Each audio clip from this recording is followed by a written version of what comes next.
Praise the Lord. ஆமேன். முடிந்தது, எல்லாம் முடிந்தது என்று இயேசு கூறிய வார்த்தையை நாம் தியானிப்போம். இயேசு கிறிஸ்து சிலுவையிலே கடைசியாக இந்த வார்த்தையை கூறும் பொழுது அவருடைய உடலளவிலும் மனதளவிலும் எவ்வளவு பாடுபட்டு கடைசி நிமிடத்தில் வரும்பொழுது இந்த வார்த்தையை கூறினார், எல்லாம் முடிந்தது என்று. டன், இங்கிலீஷில் நாம் அதை டன் என்று சொல்லுகிறோம். இன்று நிறைய பேர் ஐயா சொன்ன மாதிரி துக்க முகத்தோடு இருக்கிறார்கள். ஆனால் நமக்கான நிறைய விஷயங்கள் அவராலே சிலுவையின் மரணத்தினாலே இந்த நேரத்திலே, அந்த கடைசி நேரத்திலே முடிக்கப்பட்டது, டன் செய்யப்பட்டது. எவ்வளோ பேர் அந்த நம்ம ஸ்டாலின் சொன்னார், நீங்கள் பார்த்தீங்களா இல்லையான்னு தெரில. அது மாதிரி தேவன் நமக்காக எல்லாவற்றையும் முடித்தார். சிலுவையிலே அந்த கடைசி நேரத்திலே முடித்தார். நாம் துக்கம் கொண்டாட வேண்டியதில்லை. நம்மளுடைய அக்கிரமங்களை முடித்தார், நம்முடைய பாவங்களை முடித்தார். யோவான் 10:10 சொல்லப்பட்டிருக்கிறது, இயேசு கிறிஸ்து கூறியிருக்கிறார், திருடன் திருடவும் கொல்லவும் அழிக்கவுமே அன்றி வேறொன்றுக்கும் வரான், நானோ அவைகளுக்கு ஜீவன் உண்டாகவும் அவைகள் பரிபூரணப்படவும் வந்தேன். நமக்காக அவர் சிலுவையில் மரணித்ததனுடைய வெளிப்பாடு நாம் பரிபூரண ஜீவனை பெற்றுக்கொள்ள வேண்டும். பாவம் சாபங்களிலிருந்து விடுதலை அடைந்து பரிபூரண ஜீவன், நம்முடைய ஜீவன் பரிபூர்ணம் அடைவது என்பது எதில் இருக்கிறது? நாம் பரலோக ராஜ்யத்தை சுதந்திரித்துக் கொள்வதில் இருக்கிறது.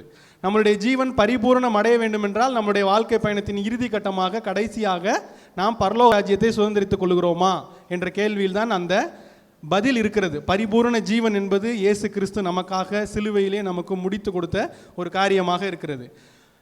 ஏசாயா 53:11 சொல்லப்பட்டிருக்கிறது, அவர்களுடைய அக்கிரமங்களை தாமே சுமந்து கொள்வார், அக்கிரமக்காரரில் ஒருவராக எண்ணப்பட்டு அநேகரின் பாவங்களுக்காக அவரே பங்காக கொடுக்கப்படுவார். புதிய ஏற்பாட்டிலே அவருடைய நிலைப்பாட்டினை, பழைய ஏற்பாட்டிலே ஏசாயா காலத்திலே சொல்லப்பட்டிருக்கிறது, நம்முடைய அக்கிரமங்களுக்காக, நம்முடைய பாவங்களுக்காக, நம்முடைய மீறுதல்களுக்காக அவர் வேதனையை அனுபவித்தார். அந்த வேதனையின் வெளிப்பாடாக அவர் சிலுவையை சுமந்தார். 3ஆம் நாளிலே உயிர் தெழுந்து நமக்காக எல்லாவற்றையும் அவர் முடித்தார். ஏசாயாவிலே சொல்லப்பட்டது போல நாம் அக்கிரமக்காரர்களாக இருந்தோம், நம்மளுடைய அக்கிரமங்களை, நம்மளுடைய மீறுதல்களை மன்னிப்பதற்காக, நாம் சுகபோக வாழ்வை அடைவதற்காக இயேசு கிறிஸ்து அவரை அக்கிரமக்காரரில் ஒருவராக அவர் நமக்காக மரித்து அந்த நம்மளுடைய அக்கிரமத்தை அவர் முடித்து வைத்தார் அந்த சிலுவையிலே. ஏசாயா 53:2, 3, 4, 5 வசனங்கள் இப்படியாக சொல்லுகிறது, அவருக்கு அழகும் இல்லை, சௌந்தரியம் இல்லை, அவருடைய தழும்புகளால் குணமாகிறோம். எத்தனையோ அதிசயங்களை நாம் பார்க்கிறோம், எத்தனையோ அதிசயங்களை வேதங்களிலே நாம் கேட்டிருக்கிறோம், வாசித்திருக்கிறோம். ஆனாலும் அவருடைய தழும்புகள் நமக்கு இன்றளவிலும் சுகம் கொடுக்கிறவைகளாக இருக்கிறது. நம்முடைய காயங்கள், நம்மளுடைய நோய்களுக்கு அவருடைய காயங்கள் நமக்கு சுகம் கொடுக்கிறதாக இருக்கிறது. ஆகவே நம்மளுடைய நோய்களை இயேசு கிறிஸ்து சிலுவையிலே சுமந்து முடித்து வைத்தார். நாம் நன்றாக இருக்க வேண்டும் என்பதற்காக, நாம் சுகமாக வாழ வேண்டும், ஆரோக்கியமாக வாழ வேண்டும் என்பதற்காக அவர் நமக்காக சிலுவையை சுமந்து அவருடைய இரத்தத்தை சிந்தி நம்மை மீட்டு கொண்டார். அதனால் நம்மளுடைய காயங்களும் நம்மளுடைய நோய்களும் இன்று குணமாகிறது. இயேசு கிறிஸ்துனுடைய பெயரை சொல்லி எண்ணெய் பூசுகிறோம், ஜெபம் பண்ணுகிறோம், உபவாசம் போடுகிறோம். ஆக நம்மளுடைய உடலில் ஏற்பட்ட உபாதைகள் நமக்கு நீங்குகிறது என்றால் அது நிதர்சனமான ஒரு உண்மை. அதற்கான மூல காரணம் இயேசு கிறிஸ்துவின் இரத்தம் நமக்காக சிலுவையிலே சிந்தப்பட்டது. மருத்துவரின் அறிக்கைகளை மாற்றுகிற தெய்வம் நம்மளுடைய இயேசு கிறிஸ்து. ஆமேன். நாம் எத்தனையோ பேர் நம்மளுடைய நடைமுறை வாழ்க்கையிலும் நம்மளுடைய அனுபவங்களிலும் இதை நாம் உணர்ந்திருப்போம், உளமாற கண்டிருப்போம். நம்மளுடைய வாழ்க்கையிலே அற்புதங்களை நாம் அனுபவித்திருப்போம். நம்மளுடைய நோய்கள் குணமானதற்குரிய பரிபூரண காரணம் ஆண்டவர் நமக்காக சிலுவையிலே தம்முடைய சொந்த இரத்தத்தை சிந்தியது. உண்மையா இல்லையா தம்பி? பாஸ்டர் ஒரே ஒரு சரணம் படி, ஒரே ஒரு சரணம், டி மேஜர் வா.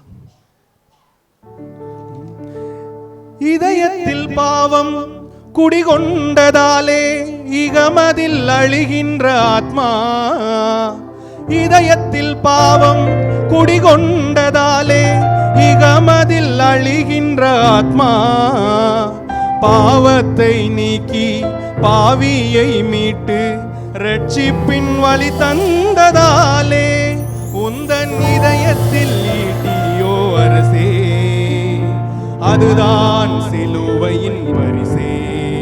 உந்தன் இதயத்தில் ஈட்டியோ அரசே, அதுதான் சிலுவையின் பரிசே. உருகாதோ நெஞ்சம், அவர்தானே தஞ்சம், உனக்காக பலியாக வந்தார். உருகாதோ நெஞ்சம், அவர்தானே தஞ்சம், உனக்காக பலியாக வந்தார். கலங்காதோ கண்கள், வழியாதோ கண்ணீர், கல்வாரி காட்சியை கண்டு, கல்வாரி காட்சியை கண்டு உருகாதோ நெஞ்சம், உருகாதோ நெஞ்சம், உருகாதோ நெஞ்சம். அவருடைய சிலுவை பாடுகளினாலே நம்முடைய நெஞ்சம் உருக வேண்டும் என்று இந்த வார்த்தைகள் நமக்கு சொல்லுகிறது. அடுத்ததாக நியாயப்பிரமாணத்தை நமக்காக முடித்து வைத்தார். சிலுவையிலே அவர் மரணத்தை போது நமக்கான நியாயப்பிரமாணம் முடிக்கப்பட்டது. பழைய ஏற்பாட்டு காலத்திலே ஸ்பாட் ஃபைன், எத்தனை பேர் கேள்விப்பட்டிருக்கோம்? ஸ்பாட் ஃபைன், ஸ்பாட்டில் தவறு செஞ்சீங்கன்னா அங்கனே உங்களுக்கு பெனால்ட்டி. அந்த காலத்தில் இருந்த நடைமுறை அப்படிதான் வேதவசனம் சொல்லுகிறது. நியாயப்பிரமாணம் அப்படி கடுமையானதாக இருந்தது. ஒரு பெட்டி இருக்கிறது, இந்த பெட்டி விழுக போகுது, யாராக இருந்தாலும் ஓடி தேக்கத்தானே செய்வோம், அது மனித இயல்பு. அந்த பெட்டி தாவீதை நோக்கி வந்துட்டு இருக்குது, எல்லாம் ஆடி பாடி கொண்டாடிட்டு வந்துட்டு இருக்கும் பொழுது பெட்டி காளைகள் மிரண்டதுனால பெட்டி உழுக போகுது. ஊசா ஓடி போய் அதை தேக்கிறாப்புல. தேக்கும்போது என்ன, யாராக இருந்தாலும் நீங்களோ நானோ யாராக இருந்தாலும் பொட்டி உழுவ போகும்போது ஓடி போய் தேக்க தான் செய்வோம். இது மனித இயல்பு. அந்த இடத்துல ஸ்பாட்லேயே அவன் செத்தான்னு வேதம் சொல்லப்படுது. ஆக தேவனுடைய அற்புதங்கள் விளங்கி இருக்கக்கூடும். நான் உணர்றேன், அந்த இடத்துல ஊசா பேசாமல் இருந்தாப்புலன்னா தேவன் ஏதோ ஒரு அற்புதத்தை அந்த இடத்துல செய்திருக்கக்கூடும். அவன் போய் குறுக்க விழுந்ததுனால அவனுக்கு அந்த இடத்துல மரணம் நடந்தது.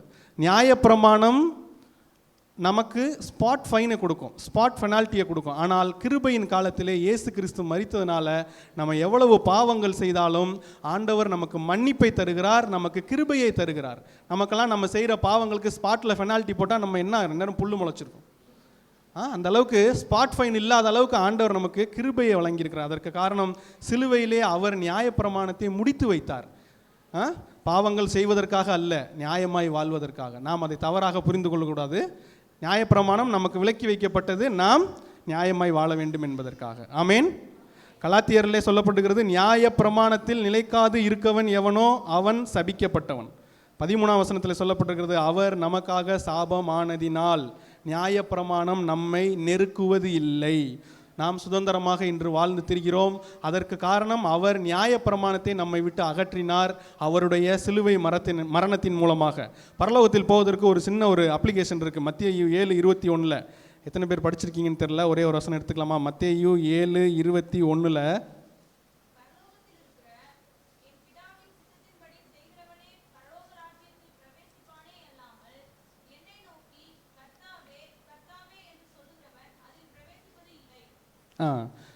பரலோக ராஜ்யத்துக்கு போகிறதுக்கு ஒரு சிம்பிளான ஒரு சிம்பிளான வழி சொல்லப்பட்டிருக்கிறது. பரலோகத்தில் இருக்கிற என் பிதாவின் சித்தத்தின்படி செய்கிறவன் எவனோ அவனே பரலோக ராஜ்யத்தில் பிரவேசிப்பான் அப்படின்னு. அதுக்கு மேலே சொல்லப்பட்டிருக்கிறது, நல்ல மரம் கெட்ட கனிகளை கொடுக்க மாட்டாது, கெட்ட மரம் நல்ல கனிகளை கொடுக்க மாட்டாது.